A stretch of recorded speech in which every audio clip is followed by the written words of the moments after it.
Morning students, आज हम class 8 की एक्सरसाइज 2.2 का क्वेश्चन नंबर 14 करेंगे। क्वेश्चन नंबर 14 है, लक्ष्मी एक बैंक में खजांची है। उसके पास नकदी के रूप में 100 रुपये, 50 रुपये व 10 रुपये वाले नोट हैं। उनकी संख्याओं में क्रमशः 2:3:5 का अनुपात है। उनका कुल मूल्य 4 लाख रुपये है। उसके पास प्रत्येक प्रकार के कितने कितने नोट हैं। हमें जब इस टाइप के क्वेश्चन आते हैं तो हमें एक बात का ध्यान रखना है, ये चीज़ हमारी मूल्य में दी हुई है और जो अनुपात है वो हमारा किस चीज़ में दिया हुआ है, संख्या में। तो इस चीज़ को हमें ध्यान रखना है। माना 100 रुपये के नोटों की संख्या, अनुपात मैंने पहले भी आ चुके हैं इस टाइप के क्वेश्चन। जो अनुपात होता है उनमें हम क्या करेंगे, x कॉमन ले लेते हैं।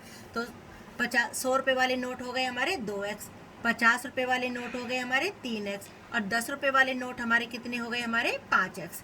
ये तो है हमारी संख्या, क्योंकि अनुपात हमारा संख्या में दिया हुआ है। अब हमें क्या करना है, 100 रुपये के नोटों का मूल्य निकालना है। अब हमारे पास 100 रुपये के अगर 2 नोट हैं तो उनका मूल्य कितना हो जाएगा, 200 रुपये। कैसे किया, 100 गुना में 2 किया, वैसे ही अब हम यहाँ करेंगे। और संख्या कितनी है हमारी, 2x, और 100 से गुना करेंगे तो मूल्य कितना हो गया, 100 दूनी 200x। ऐसे ही 50 रुपये के नोटों का मूल्य, 50 रुपये के नोटों की संख्या कितनी थी, 3x, गुना में 50 करेंगे 150x रुपये। ये रुपये है हमारा, और ये क्या थी, संख्या। संख्या के साथ देखो मैंने रुपये नहीं लिखा है। अगला है 10 रुपये के नोटों का मूल्य। 10 रुपये के नोटों की संख्या कितनी थी हमारी, 5x, मूल्य निकालेंगे 10 से गुना करेंगे, 10 पंजे 50x रुपये। इस बात का ही ध्यान देना था बस हमें कि हमें दी हुई संख्या है और ये सवाल हमारा मूल्य में दिया हुआ है, तो हमें पहले मूल्य निकालना होगा। अब उसने क्या कहा है कि उन सारे रुपयों को जो अनुपात और टोटल है वो 4 लाख होना चाहिए। तो 100 के हमारे 200x थे, 50 के हमारे 150x थे और 10 के हमारे 50x थे। तो तीनों का टोटल हमारा 4 लाख दिया हुआ है। इन तीनों का मूल्य 4 लाख है। तब हमने जोड़ा 200 और 150, 350 और 50, 400x बराबर 4 लाख। x का मान निकाला 4 लाख, 400 गुना में इधर भाग में आया, x का मान आ गया 1000। तो 100 रुपये के नोटों की संख्या कितनी थी, 100 रुपये के नोटों की संख्या हमारी कितनी होगी, 2x था। तो 2 गुना में x का मान कितना था, 1000, यानी 2000। 50 रुपये के नोटों की संख्या हमारी थी 3x, यानी 3 गुना में 1000, 3000 होगी। 10 रुपये के नोटों की संख्या थी हमारी 5x, तो यानी 5 गुना में 1000 किया, हमारा कितना हो गया, 5000। अगला है क्वेश्चन नंबर 15। मेरे पास ₹300 के 1 रुपये, 2 रुपये और 5 रुपये के सिक्के हैं।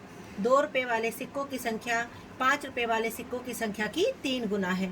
सिक्कों की कुल संख्या 160 है। मेरे पास प्रत्येक प्रकार के कितने सिक्के हैं। अब 2 रुपये वाले सिक्कों की संख्या क्या है, 5 रुपये वाले सिक्कों की संख्या से 3 गुनी है। तो 2 रुपये के सिक्कों का हमें जब पता चलेगा जब मुझे 5 रुपये वाले सिक्कों का पता चलेगा।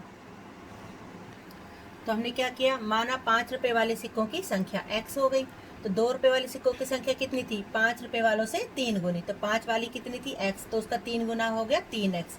कुल सिक्के हमारे कितने दिए हुए थे, 160।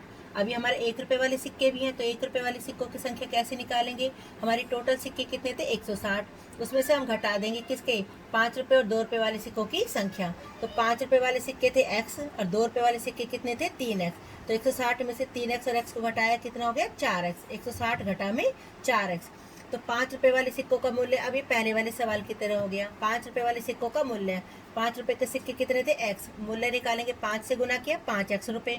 2 रुपये वाले सिक्कों का मूल्य, 2 रुपये वाले सिक्के कितने थे हमारे, 3x, 2 से गुना करेंगे 6x रुपये।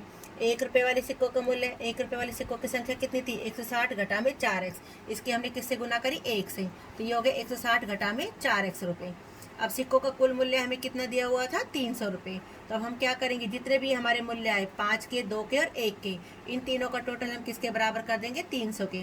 तो 5x हो गया 5 रुपये वाला, 6x हो गया हमारा 2 रुपये वाला और 160 घटा में 4x हो गया हमारा 1 रुपये वाला। तीनों का टोटल हमारा किसके बराबर होना चाहिए, 300 के। इक्वेशन को सॉल्व किया, 7x जमा में 160 बराबर 300। तो 7x, 300 जमा के 160 उधर गए, घटा के 160, 7x, 300 में से 160 घटाया 140। x का मान निकाला, 140 बटे में 7, 20 आ गया। तो 5 रुपये वाले सिक्कों की संख्या हमने x किसको माना था, 5 रुपये वाले सिक्कों की संख्या। तो 5 रुपये वाले सिक्कों की संख्या होगी 20। 2 रुपये वाले सिक्कों की संख्या 5 वाली से क्या थी, 3 गुना। तो 20 गुना में 3 किया तो कितना आ गया हमारा, 60। 20 दिया 60। 1 रुपये वाले सिक्कों की संख्या 160 घटा 5 और 2 वालों को अगर हम जोड़ ले, 20 और 60, 80।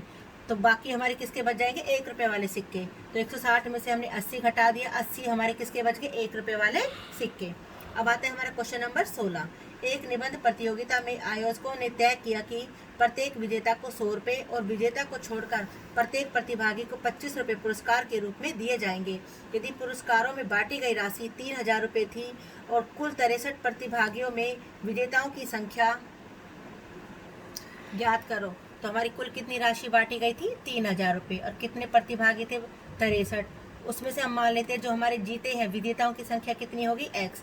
तो जो विजेता थे उसको छोड़कर जो बाकी प्रतिभागी थे उसकी संख्या हो गई, हमारे टोटल प्रतिभागी थे 63, उनमें से विजेता थे x। तो बाकी कितने लोग रह गए? 63 घटा में x। प्रश्नानुसार जो विजेता थे यानी x, उनको कितने रुपए मिलने थे? 100 रुपये जमा। और जो विजेता नहीं थे उनको कितने रुपए मिलने थे? 25 रुपये, यानी 63 घटा x। ये हमारे जो विजेता नहीं थे उनको कितने मिले थे? 25 रुपये। और टोटल रुपए हमारे कितने बांटे गए हैं? 3000। तो हो गया 100 की x से गुना की 100x जमा 63 की 25 से गुना की, मेरा कितना आ गया? 1575। घटा का निशान 25 की x से गुना की कितना हो गया? 25x बराबर 3000। तो 100 में से 25 घटाया हमने, कितना हो गया? 75x बराबर 3000। जमा का 1575 उधर गया, घटा का हो गया। तो 75x 3000 में से 1575 घटाया 1425। x का मान निकाला 1425 बटे में 75। इसको हमने काटा, कितना आ गया? 19। तो हमारे कितने विजेता थे? 19। और जो हमारे विजेता नहीं थे वो उनकी संख्या कितनी हो जाएगी? 63 में से हम क्या घटा देंगे? 19 को घटा देंगे। Thank you.